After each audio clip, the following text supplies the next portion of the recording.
Setiap doa bisa mustajab, seperti kisahnya Imam Ahmad ibnu Hanbal yang tiba-tiba kepingin pergi ke sebuah desa. Ada yang meriwayatkan desanya Basrah, tiba-tiba pengen pergi ke Basrah dari Baghdad, pengen pergi ke Basrah, tapi nggak tahu untuk apa, hanya ada dorongan.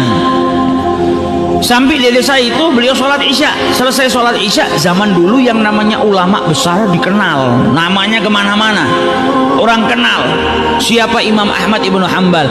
Tapi kan sarana tidak seperti kita sekarang. Dulu nggak ada majalah, nggak ada internet, jadi orang kenal namanya Ahmad ibnu Hanbal tapi belum pernah berjumpa. Imam Ahmad bin Hanbal ini kadang kalau keluar dari Baghdad jalan, orang berpapasan, nggak ada yang tahu kalau itu Ahmad ibnu Hanbal. Pakaiannya juga mutawadhi. Sampai di desa itu dia sholat isya, selesai sholat isya mau berbaring, mau istirahat, diusir sama yang jaga masjid. Dia nggak tahu kalau yang diusir Ahmad ibnu Hanbal. Imam Ahmad bin Hanbal juga nggak sombong, engkau nggak tahu saya Ahmad ibnu Hanbal. Kalau dia ngomong akan dimuliakan, masuk di kota manapun akan dimuliakan orang, tapi dia nggak ngomong. Keluar di depan pintu masjid dia tidur. Yang jaga masjid mau nutup pintunya, ngelihat ada Ahmad bin Hanbal di situ, diusir lagi, bahkan ditarik keluar dari masjid. Masjid ini bukan tempatnya orang tidur, ayo keluar.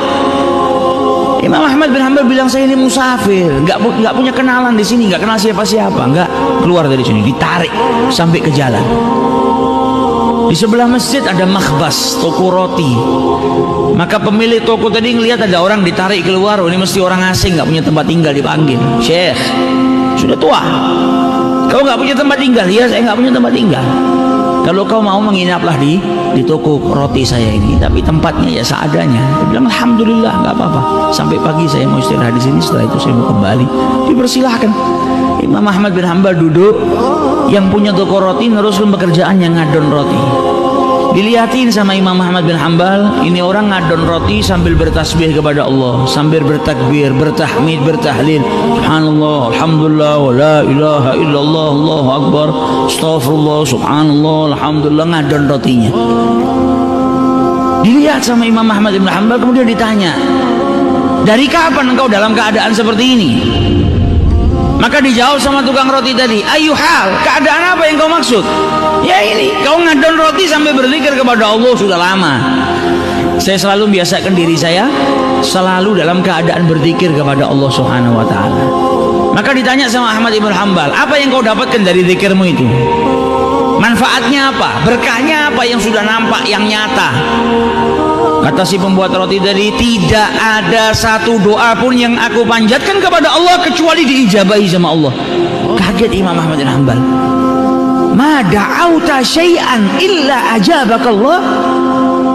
Tidak ada satu doa pun yang kau panjatkan kecuali diijabahi sama Allah. Iya, setiap saya berdoa diijabahi sama Allah. Hanya ada satu doa yang saya masih menunggu untuk diijabahi sama Allah Ta'ala. Apa itu?